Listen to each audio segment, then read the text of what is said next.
এই বিষয়টি বোঝার জন্য এই ব্যতিচারটি কি, একটা তরঙ্গ যখন আরেকটি তরঙ্গের উপর আপতিত হয়, যেটাকে আমরা বলি তরঙ্গের উপরিপাতন, সেটা সেই উপরিপাতনের ফলে তরঙ্গটা যদি সমদশায় মিলিত হয়, তাহলে এদের মানে তোমার যে সরণ সেটি যোগ আকারে দেখা যাবে।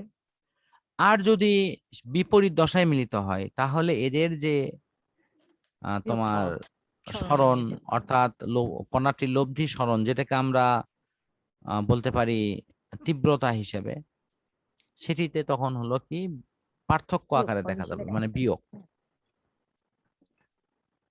তো এখন এই যে এই যে তোমার দুইটি তরঙ্গের উপরিপাতনের ফলে তরঙ্গগুলো যখন সমদশায় মিলিত হয় তখন তার শক্তি বৃদ্ধি হয়, আর যখন বিপরীত দশায় মিলিত হয় তখন তার শক্তি হ্রাস পায়। এই এই বিষয়টিকে আমরা বলি হলো তোমার ব্যতিচার। এই ব্যতিচারটা দুই ভাবে হয়, একটি হলো স্থান, একটি হলো কাল। তো স্থানটা কি? স্থানটা হলো এরকম, যেমন দেখো, আমি একটা ছবি এঁকে দিচ্ছি তোমাকে।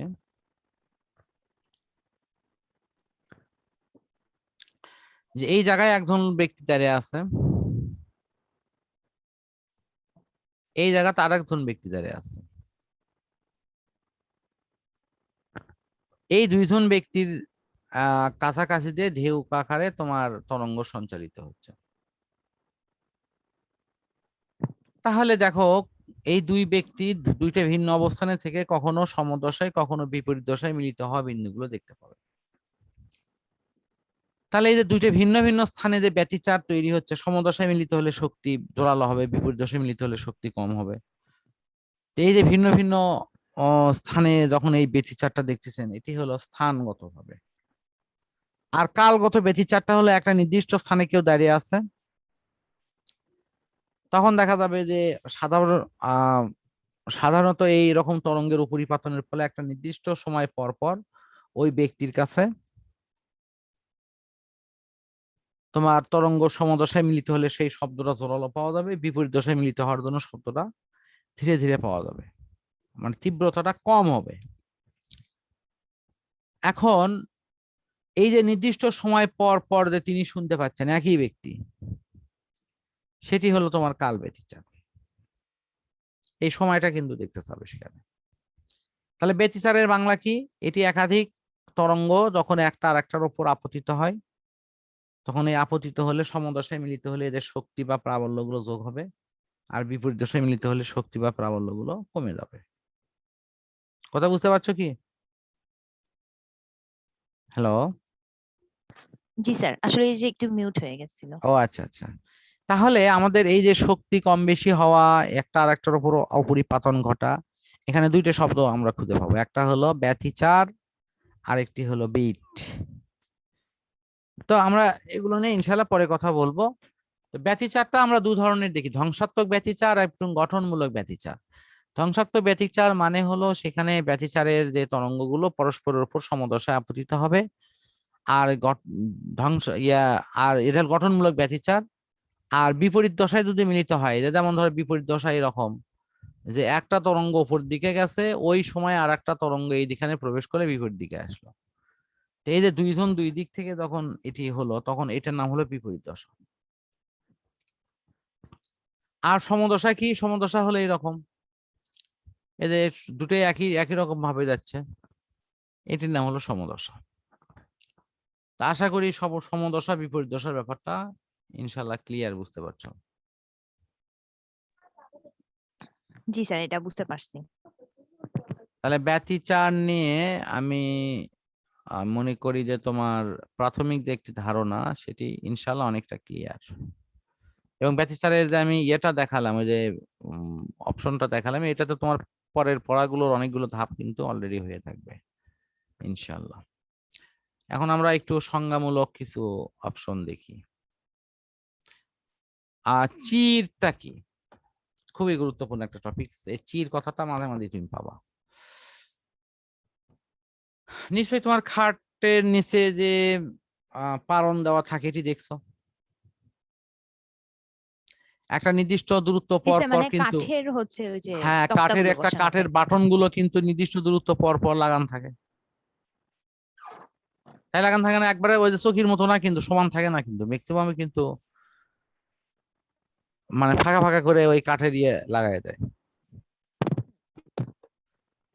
এখন প্রশ্ন হলো, এই রকম কোন কাঠামোকেই বলা হয় হলো চির। আমি এই চিরের একটা ছবি এঁকে দিই, তাহলে বিষয়টা মনে হয় তোমার ক্লিয়ার হবে। আমি ধরে নিলাম যে এটা হলো চিরের একটি কালার, তা এটা একটা ঠিক ওই রকম রেখে আবার এখানে একটা, এখানে মাঝখানে যদি আমি ব্যবধান রাখি, আবার আমি দিলাম মাঝখানে ব্যবধান রেখে, তাহলে এই ধরনের কাঠামোর নাম হলো সির। সির মানে এই মাঝখানে গ্যাপ, আবার আছে আবার নাই, আবার আছে আবার নাই। কেন?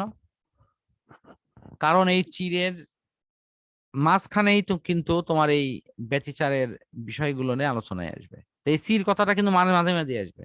তাহলে এই ধরনের কাঠামো কিন্তু আমরা অনেক দেখছি কিন্তু। তুমি যদি প্রথম শ্রেণীর কোনো কাস্টমার কেয়ারে যাও, সেখানে বসার যে স্থানগুলো, সেখানে কিন্তু এক ধরনের এসএস এর কাঠামো বসানো আছে, সেখানেও কিন্তু এই সিট দেওয়া আছে। তারপরে আমরা যে গ্রিলের দরজা বানাই, ইয়া মানে তোমার হলো কি করা হয় গেটের কাছে, হ্যাঁ। সেখানকার কাঠামোতেও কিন্তু এরকম মানে এসএস এর বার দেওয়া থাকে, ফাঁকা ফাঁকা থাকে। এই ধরনের সিস্টেম তুমি যেখানেই পাবা তার নামই হলো সিট। তো আশা করি সির কথাটার মানে বুঝছো, কারণ সির কথাটা বুঝতে গেলে আগে সিটটা কি সেটা বোঝা লাগবে। হুম। তাহলে এখন তুমি দেখো যে আলো যদি এসে পড়ে, আলো এসে পড়লে কি হবে? আলো এই জায়গায় বাধা পাবে, আলো এখানে এসে বাধা পাবে, বাট এর পাশে যদি এখানে আসে তাহলে আলোটা বের হয়ে চলে যাবে, হুম। এটা বাধা পাবে না। তাহলে সিট দিয়ে কিন্তু আলোটা ভেতরে থেকে বাহিরে যেখানেই হোক এক জায়গায় দেখা যাবে, আর এই সিরের নিরেট অংশতে কোনো কিছুই বোঝা যাবে না। এই সিরে কিন্তু এই বিষয়টা খুবই গুরুত্বপূর্ণ, এবং চিটটা তুমি যদি না বোঝো, কারণ এই সিরকে কেন্দ্র করে অনেকগুলো অপশন কিন্তু পরবর্তীতে তুমি পাবা। আমি দেখাচ্ছি অন বাই অন।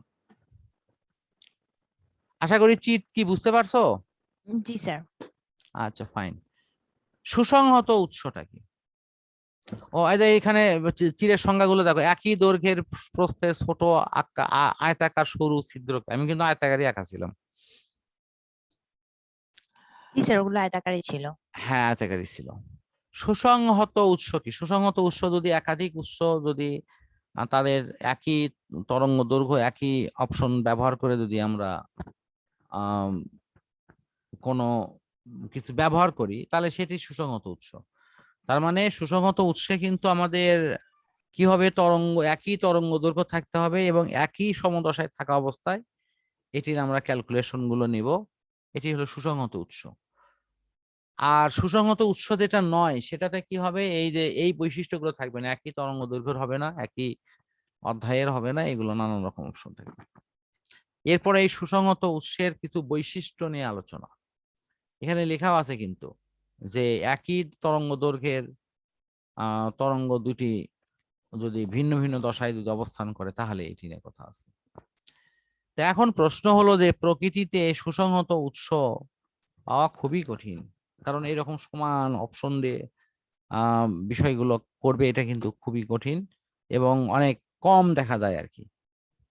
তো এই কারণের জন্য সুসংহত উৎস বের করার জন্য সবচেয়ে ভালো ওয়ে হলো একটা তড়িৎ মানে আলোর উৎস ব্যবহার করে সেখান থেকে সরু ছিদ্রের মাধ্যমে আলোটা পার করে নিয়ে আমরা একই সিস্টেম থেকে যদি দুটা তরঙ্গ মানে এটা বের করতে পারি, তাহলে সেখানেই কিন্তু সুসংহত উৎস পাওয়ার সম্ভাবনাটা অনেক বেশি হবে।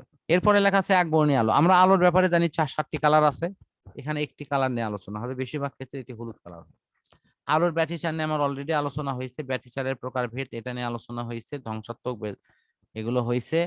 ব্যতিচার সজ্জাটা কি? ব্যতিচার সজ্জা হলো একটি ব্যতিচার ঘটনা হওয়ার পর যখন আলো যখন এর অংশটি পর্দায় ফেলা হয়, তখন এটি ব্যতিচার সজ্জা বলা হয়।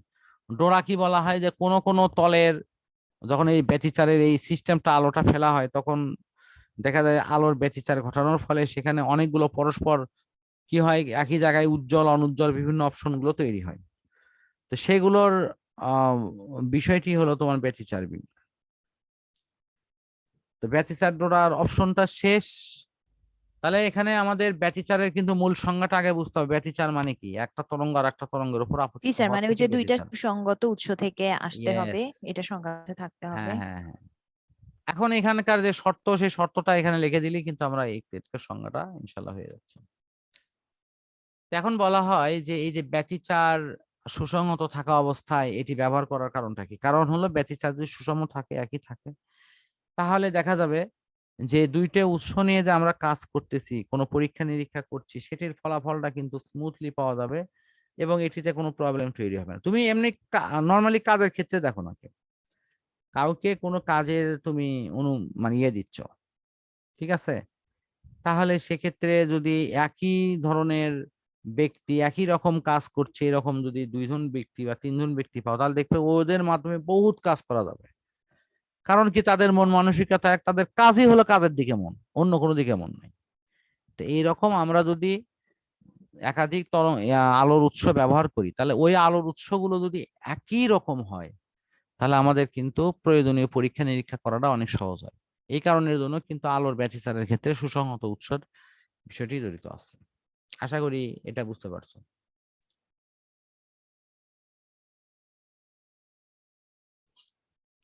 শুনতে শুনতে পাচ্ছ কি?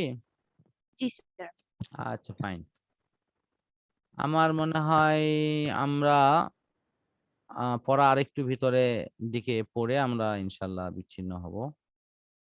তো এখানে ব্যতিচারের কিছু বৈশিষ্ট্য নিয়ে কথা বলা হয়েছে, যেগুলো প্রথমত বলা হচ্ছে যে কোথাও যদি ব্যতিচার তৈরি হয়, তাহলে অবশ্যই আমাদের ব্যতিচারের কিছু শর্ত মেনে চলতে হবে, তা না হলে সেখানে কিন্তু স্থায়ীভাবে ব্যতিচার করা যাবে না। প্রথমটি হলো তোমার ওই দুটি উৎস লাগবে, কারণ দুটি উৎস ছাড়া কিন্তু তোমার কখনোই ব্যতিচার করা সম্ভব না। আর উৎসগুলো যতদূর সম্ভব ক্ষুদ্র হতে হবে এবং সূক্ষ্ম হতে হবে, কারণ বড় বড় উৎস থেকে কিন্তু ব্যতিচার করা খুবই কঠিন। কারণ সেখানে যে তরঙ্গ বা সেখানে যে বিভিন্ন শক্তি ছড়িয়ে পড়ার ব্যাপারটার সাথে অনেক কিছু জড়িত থাকে। আর আলোর তরঙ্গ মানে এটা অপশনটা যে যে কোনো কিছুই হোক, সেটা অবশ্যই উৎসটা কিন্তু সুসংহত হতেই হবে। তারপরে বিস্তার নিয়ে কথা, বিস্তার সমান অথবা প্রায় সমান হলেই হবে। তরঙ্গ দৈর্ঘ্য কম্পাঙ্ক এটি সমান হতে হবে। আর আলোক রশ্মি যখন ব্যবহার করব তখন সেগুলো রং এক হতে হবে।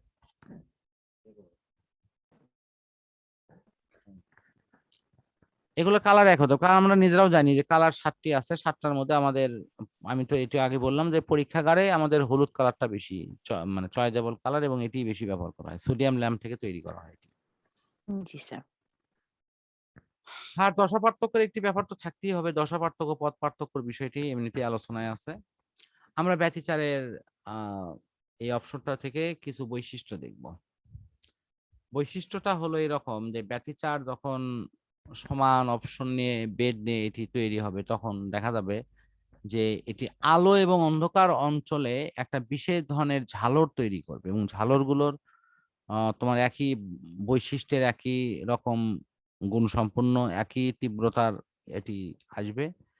এবং ঝালরের উজ্জ্বল এবং অন্ধকার পট্টির অন্তর্ভুক্ত যে দূরত্ব, সেটি কিন্তু ওই উজ্জ্বল অংশের দূরত্বের ঠিক সমতুল্য পরিমাণ হবে। অর্থাৎ আমরা যে এই যে উজ্জ্বল অনুজ্জ্বল যে ঝালরের অপশনটা বলতেছি, সেটাও সেটা যে মূল উৎস থেকে আসবে, যে সির থেকে আসবে, সেই সিরে যে অংশটি মানে তোমার অন্ধকার, যে অংশটি আলোকিত, এগুলোর ব্যাস কিন্তু সবার একই থাকবে। এটা হলো এখানকার মূল কথা। কারণ একটা হয়তো বেশি মোটা ব্যাস আর একটা সরু ব্যাস, তাহলে তো এটা হবে না। জি স্যার। আচ্ছা, ইয়ং এর ডিসির পরীক্ষা, এটা আমাদের শুধু মূল থিমটা দরকার, এখানে ওটির প্রয়োজন ওইভাবে হবে না।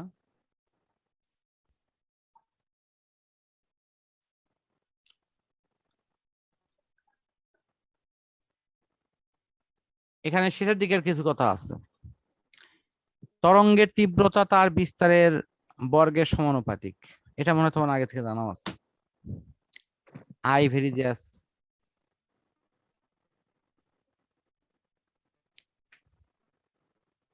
এখানে যে বিষয়গুলো এখন আলোচনায় আসতেছে, লাস্ট আমরা একদম শেষ পর্যায়ে চলে আসছি, সেটি হলো পথ পার্থক্য, দশা পার্থক্য এবং পর্দার উপর আলোচ্য বিন্দুর অবস্থান।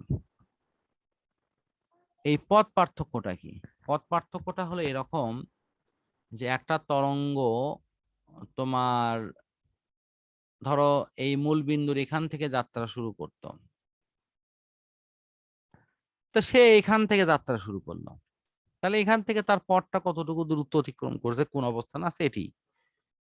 দশা পার্থক্য হলো কোণের সাথে সম্পর্কিত। সে কোণটা কি? তা আমরা জানি যে এর দশার চেঞ্জ হতে গেলে, যেমন এটা, যেমন আমি এখানে ছবি আঁকাই,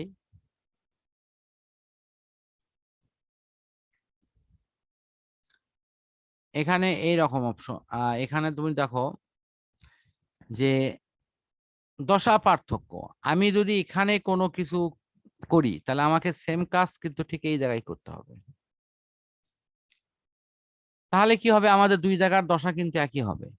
আবার আলোচ্য বিন্দুর অবস্থান পর্দার একই স্থানে অবস্থান করবে। এই বিষয়গুলো কিন্তু আমাদের লক্ষ্য করতে হবে যে আমরা একই রকম সিস্টেমের এই জিনিসগুলো নিয়ে কাজটা করছি কিনা। না হলে কিন্তু আমাদের ব্যতিচারটা যত সুন্দর এবং সূক্ষ্ম হওয়া দরকার সেটি কিন্তু একেবারেই ঘটবে না। আচ্ছা, আমার মনে হয় আমাদের এই ক্যালকুলেশন অংশগুলোর ওইভাবে প্রয়োজন নেই। এখানে এখানে মূল বিষয়টি আমরা অলরেডি পেয়ে গেছি। আমার এই সূত্রটা তোমার অঙ্ক করার জন্য প্রয়োজন হবে, এটা আমি মার্কিং করে দিচ্ছি। জি স্যার। এই তো দশা পার্থক্য আর পথ পার্থক্য, এই অংশটা, এটা এমনি সূত্রেতেও আছে। জি স্যার। হ্যাঁ আর এটা অনেক আসেও হ্যাঁ, পরীক্ষায়, অনেক বিশেষ আসেও, করে যে ইয়েস উদ্ভাসের পরীক্ষায়। ইয়েস, এবং খুবই সূক্ষ্ম কিছু বিষয় আছে। আসলে আগে তো আমরা এগুলো এগুলো সবই পড়তাম, এগুলো শর্ত ইয়ে টিয়ে যা আছে সব পড়তে হতো। তো যাই হোক, এখন তোমাদের ইয়ের কল্যাণে এখন অত বেশি এগুলো শুধু জানলেই হয়, আর মূলত ইয়ের উপর দখল রাখতে হবে। তো ঠিক আছে, আমার মনে হয় যে আমরা এখন সমাপ্ত বিন্দুর দিকে যেতে পারি। তো আজকের যে পর্যন্ত এটি সমাপ্ত হলো, দশা পার্থক্য পথ পার্থক্য ওই রিলেশন পর্যন্তই হয়ে থাকলো। স্পেসিফিক 411 পৃষ্ঠা পর্যন্ত এটি জি কমপ্লিট স্যার। হলো। 411